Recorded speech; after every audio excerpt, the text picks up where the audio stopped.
I was laid off from my full-time data analyst job in tech over 6 months ago. And since then, I have not been able to find another job. But I did a few things before I got laid off that enabled me to keep earning money, even when I was laid off by contracting. And at this point, I have enough regular work built up that I no longer need to find another job. So if this sounds appealing to you, stick around to the end of the video and I'll explain how you can do the same.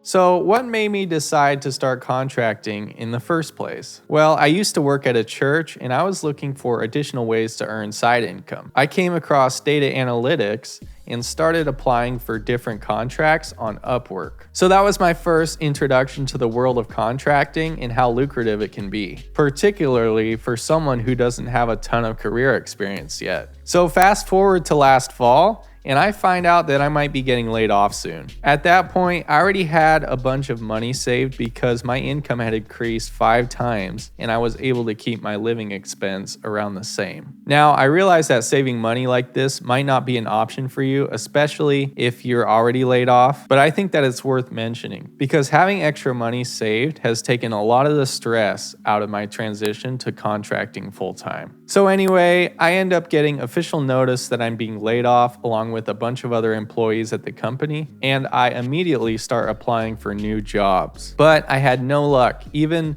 after making it to the final interviews for several different roles. But while looking for a new job, I've also been seeing a lot of different posts on LinkedIn from people who have way more experience and qualifications than me, who have also been without a job for almost a year. And it was at this point that I knew that I did not want to stake my future on my ability to find a new job. So while I kept applying for more analytics jobs, I started to look for contract work as well. And it hasn't been easy, but I've had way more luck getting contract gigs than finding a full-time job. As of today, I've been working 10 to 20 hours per week and making just over half what I did when I was a full-time employee. Not only is it nice to have income again, having a little bit of income has taken a lot of pressure off of the job search. It has been frustrating trying to find more clients, but when comparing that to the frustration that I would have had I put all my eggs in the basket of trying to find a new full-time role, I think I'm way less frustrated and way better off. At this point, I actually only apply to the most appealing roles that I see, and I'm almost at the point where I would turn down any full-time position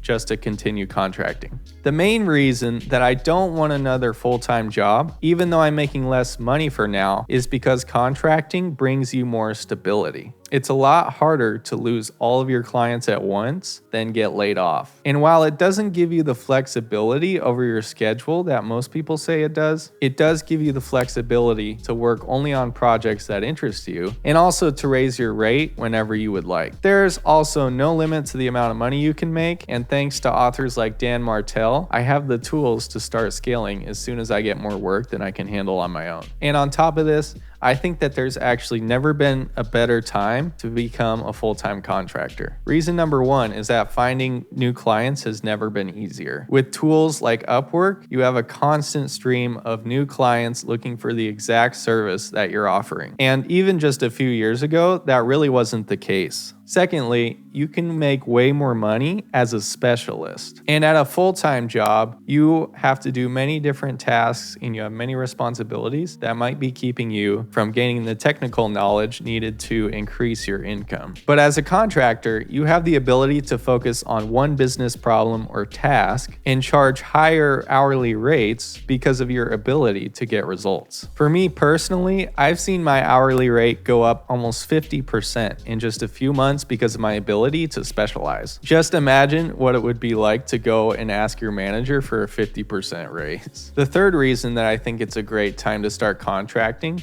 is because I believe that full-time jobs are going away while contracts are becoming more and more readily available. And I think this is due to a few factors. One of them being that we're still coming down from the overhiring that happened during COVID, and also a large portion of the labor that was done by people a few years ago has transitioned into being done by new technology and AI. While this might be bad for most people in the near term, with hundreds of thousands and even millions of people who have yet to be laid off, It will be extremely beneficial for everyone in the long term by A, reducing the cost and increasing the quality of products that we consume, and B, making it even easier for you and I to start our own businesses. And with these changes, I think that there is going to be a huge increase in the amount of contracting that most big businesses are doing in the near future. They can hire a specialist for a fraction of the cost of having to take care of a full-time employee and train them on how to do the same things. And those really are the reasons that I've stopped looking intensely for a new full-time job. If you want to learn more specifics on how to start contracting, and more importantly, what you should be contracting in, click on this video here.